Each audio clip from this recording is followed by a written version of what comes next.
You know what really grinds my gears? All of these new quote-unquote horror games that keep popping out of thin air. The thing is, I love indie horror a whole lot. The first game that I ever got on Steam was Bendy and the Ink Machine, and to this day it remains as one of my top 10 favorite games of all time. In fact, at least half of my top 10 favorite games are probably indie horror games of some kind. But recently I've noticed a trend of newly made indie horror that we will call mascot horror. Mascot horror is a type of horror game that has some sort of cutesy looking character that can be marketed towards children while having said character do what is known as a jump scare directed towards the player. Five Nights at Freddy's was probably the first ever example of this genre, but it wasn't really meant to be. The original FNAF game was made as a response to the creator's backlash to his games being called creepy, so he decided to make use of this to his advantage and make a game that was intentionally creepy. The second game, however, yeah, I've got no excuses for it. Looking at these characters, you can tell who the main targeted audience is now.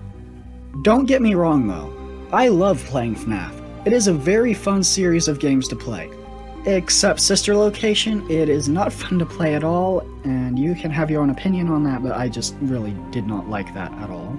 But that's me talking about the series made by the original creator. So what happened after he retired? Well, we got a pretty good VR game out of it that feels like a dream come true. A little buggy sometimes, but other than that, it's really good. Then as the most recent entry to the series, we have Security Breach.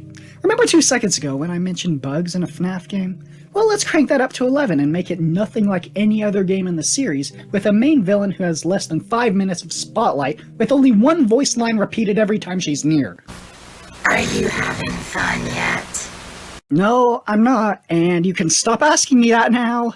But despite all of this, I still enjoy the game. To play? No. But it is pretty fun to watch someone else struggle with it.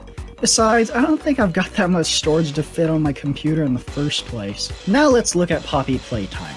Ignoring all of the controversy surrounding the creators of it, Poppy Playtime is like Bendy and the Ink Machine, but dumbed down for 3-year-olds. Have you seen some of the names chosen for these characters? Huggy Wuggy, Sissy Missy. It makes me want to throw up alphabet soup that spells cringe.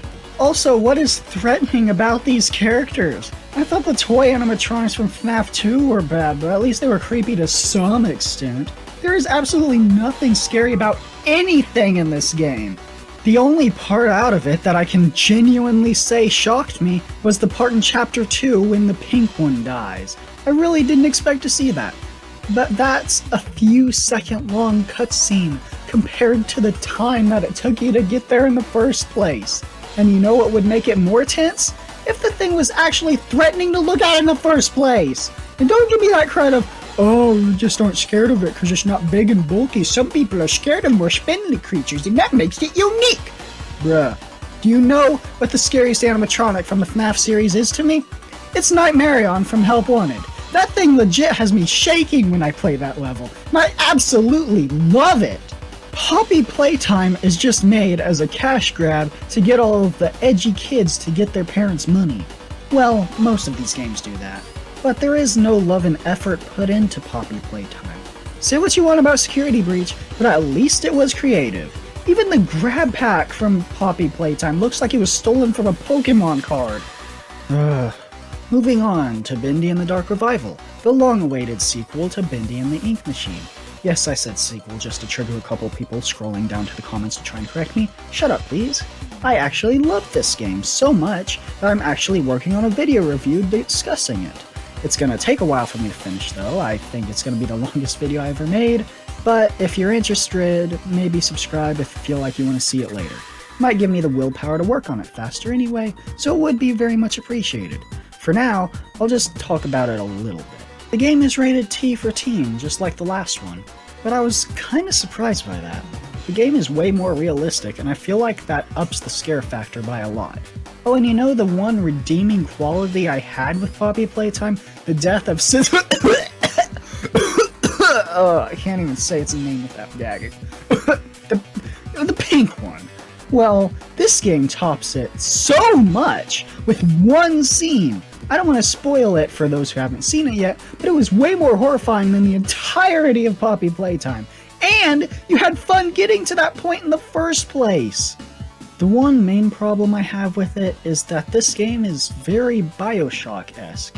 But that's not really that big of a complaint, and you know why?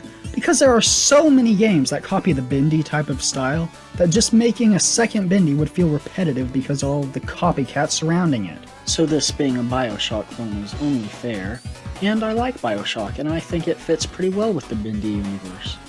Even if sometimes it takes a teeny bit too much inspiration at times. But none of these things are the reason I made this video. Sure, I hate Poppy Playtime, but at least I can find some redeemable qualities about it, and at least it feels like a game.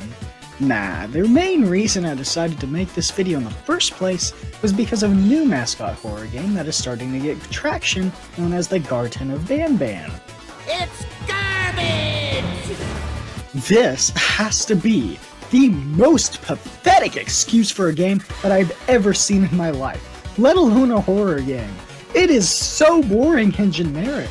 How did this get popular? The character designs are awful, it's way too colorful to be a horror game, and the gameplay itself is practically non-existent.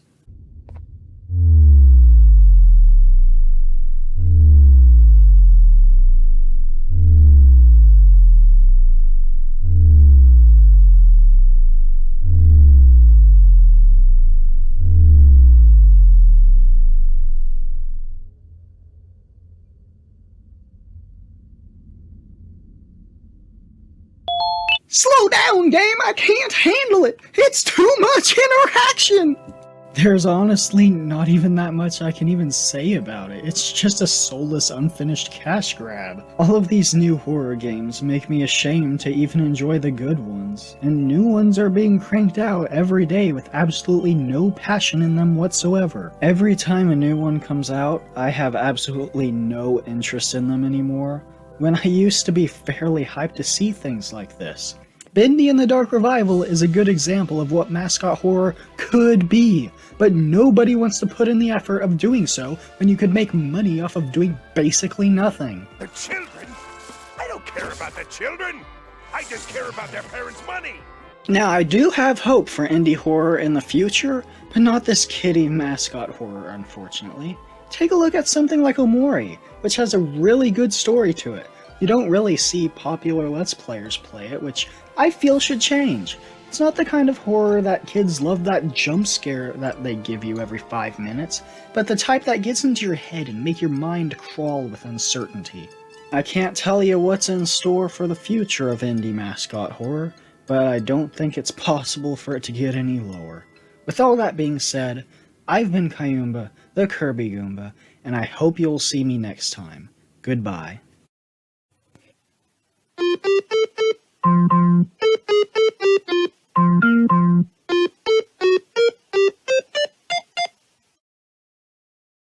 Cringe.